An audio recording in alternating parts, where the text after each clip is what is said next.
Jai Gurudev students. Students, welcome once again in the economics class. Students, just now you have given your first unit test examination, and in that examination, that unit first, second, and third is coming. Now we are starting from the new chapters. That is, we are starting today excess demand and the deficient demand. Before starting the excess demand and the deficient demand, I am explaining about the previous two chapters of this particular unit. That is, the first part is aggregate demand and its related concepts. In aggregate demand and its related concepts, you have studied about the what is aggregate demand and what are the components of aggregate demand. That is, the components of aggregate demand are C plus I plus D plus X minus N. That is, aggregate demand means it is the total demand of the economy, and total demand is the total expenditure. Total expenditure you can get by when you are aggregate, when you are including the expenditure of all four sectors, that is the consumer, producer, government and foreign sector. And in this way you have studied about the aggregate demand. In that chapter you have also studied about the consumption function and the saving function. Consumption function, the relationship between income and consumption, and saving function is the relation between saving and income. That is APC and APS. APC is the average propensity to consume, that is the ability of the person to consume from the income, and APS the ability of the person to save from the income. And when the income increases, that is from the additional income, definitely their consumption increases and definitely their saving increases. And now you have studied the MPC and NPS, that is the additional consumption from additional income is MPC, and additional saving from additional income is NPS. And students, you also have studied the derivation of consumption curve from the saving curve, and the derivation of saving curve from the consumption curve. In the previous lectures, you have studied about the income determination and employment also. That is, equilibrium level is determined by two approaches, that is either AD is equals to AS approach and S is equals to I. That is, AD is equals to AS means when aggregate demand is equals to aggregate supply in the economy, that is equilibrium level. And the alternative approach is saving and investment approach, that you can derive from ADS approach only. That is, saving and investment in the economy is equal, that is also equilibrium level in the economy. And also you have studied about the multiplier. Multiplier, student, that when your income increases, your definitely your consumption also increases, and definitely your saving also increases. So when you wants to increase more income, so you're doing investment. So with the increase in investment, your income increases is known as multiplier. That is, the multiplier effect means number of times your income increases with the increase in income. जैसे जैसे हमारी income बढ़ेगी, हम अपना investment बढ़ाएंगे, और investment बढ़ाएंगे तो डेफिनेटली हमारी इनकम भी बढ़ेगी. That means when we are increasing our investments, our income increases number of times, और उसी को हम multiplier कहते हैं. तो ये सारी चीज़ें आपने पढ़ी थी प्रीवियस चैप्टर्स में, प्रीवियस लेक्चर्स में, which you have given the exam also. Now today I am continuing the same unit and the next chapter of the same unit, that is excess demand and the deficient demand. Students, excess demand and deficient demand. Excess demand when the demand, aggregate demand is more than aggregate supply. That means actual aggregate demand is more than actual aggregate supply in the economy. So that is known as excess demand. And excess supply means when that aggregate supply is more than aggregate demand in the economy. So excess demand and deficient demand, today you are studying. That means the topic have started the new topic, that is excess demand and deficient demand. Excess demand, students, that is more excess when the actual aggregate demand increase with the required demand, it is known as excess demand.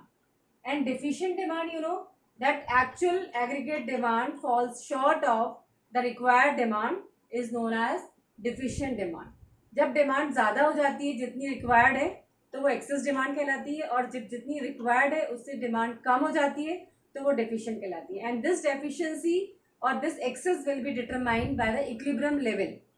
So according to Professor Keynes, you all have studied that equilibrium level is determined either by AD is equals to AS approach or either by S is equals to I approach. That means Keynes said that कि equilibrium economy में तभी होता है या तो AD और AS equal हो, aggregate demand और aggregate supply will be equal, और either saving and investment in the economy is equal, and this equilibrium level is determined at the full employment level.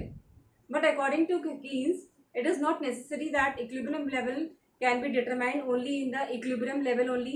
Equilibrium level means that is at the full employment level. So it is not necessary that in the economy there is always a full employment level. The employment level may exceed the full employment level or either may short of the full employment level.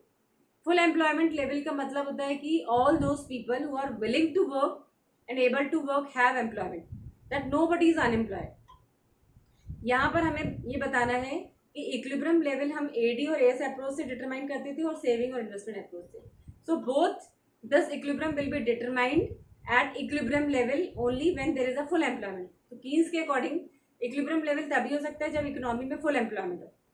Full employment का मतलब है कि when all the people who are wants to work, willing to work, have employment, means nobody in the economy is unemployed. Economy में जब कोई भी unemployed नहीं है, सारे के सारे जितने भी पर्सन हैं जो एलिजिबल है वर्किंग के, they all are having work, nobody is unemployed, nobody is under utilised, that is economy is fully utilised. So it is a situation of full employment level. But it is not necessary कि हम equilibrium level जो है ADS और saving and investment हमेशा full employment level पे ही हो. Full employment के बाद भी हमारा एग्रीगेट डिमांड अगर बढ़ती है तो इट में exceed the full employment level, और अगर फुल एम्प्लॉयमेंट लेवल के बाद अगर हमारी डिमांड कम होती है तो it may fall short of full employment level. Because of both the situation there may be excess demand और deficient demand in the economy. अगर हमारा इक्विलिब्रियम लेवल के बाद अगर हमारी डिमांड राइज होती है, why the demand rises, because और इन्वेस्टमेंट राइजेस, इन्वेस्टमेंट बढ़ेगा तो हमारी आउटपुट बढ़ेगा, आउटपुट बढ़ेगी तो डिमांड बढ़ेगी, और डिमांड बढ़ रहा है अगेन तो इससे हमारी एक्सेस डिमांड बढ़ रही है इकोनॉमी में. और जब वो एक्सेस डिमांड जितनी हमारी सप्लाई है उससे ज़रूरत से ज़्यादा बढ़ जाती है, and we are not able to increase the supply because already the resources are fully utilised. There is a full employment in the economy. जब पूरे के पूरे वर्कर्स ऑलरेडी काम कर रहे हैं और उसके बाद अगर हमारी डिमांड बढ़ती है तो हम अब सप्लाई को नहीं बढ़ा सकते. We are not able to increase the supply, and because of that aggregate demand starts rising and it will create the situation of excess demand in the economy. और जब हमारी इक्विलिब्रियम लेवल के बाद अगर हमारी डिमांड कम होती है, demand कम हो रही है मीन्स जितना आउटपुट है वो उतना यूटिलाइज नहीं हो रहा है, डिमांड कम होने लगी है, तो इस सिचुएशन को हम कहते हैं deficient demand. Because of excess demand and deficient demand there will be the problems in the economy. So first of all today I am going to explain you about the excess demand. So what is excess demand? Excess demand means it refers to a situation when aggregate demand is more than the aggregate supply corresponding to full employment level of output in the economy. It means कि यहाँ पर हमारी economy में जो aggregate demand है वो aggregate supply से ज़्यादा है. AD is more than AS, और इक्विलिब्रियम लेवल के बाद अगर हमारी डिमांड बढ़ती है दैट मीन्स इक्विलिब्रियम लेवल कहाँ होगा, when AD and AS is equal. But when AD starts rising, अगर एग्रीगेट डिमांड हमारी बढ़ रही है एग्रीगेट सप्लाई से इक्विलिब्रियम लेवल के बाद, तो वो सिचुएशन जो है वो एक्सेस डिमांड को क्रिएट करती है. That means excess demand, you know, it is a situation when aggregate demand is more than aggregate supply in the economy corresponding to full employment level. Means already हमारी economy में full employment level था, all the resources are fully utilized, जितने workers थे वो सब काम कर रहे थे, nobody is unemployed. So when the demand rises we are not able to increase the supply, क्योंकि अब हम और प्रोडक्शन नहीं बढ़ा सकते बिकॉज हमने सारे के सारे वर्कर्स हमारे ऑलरेडी वर्क कर रहे हैं. सो इसके बाद भी अगर डिमांड बढ़ रही है तो सिचुएशन हो जाएगी AD is more than AS and that is the situation is above the equilibrium level. ये इक्विलिब्रियम लेवल के ऊपर होगी और इसी सिचुएशन को हम कहेंगे एक्सेस डिमांड.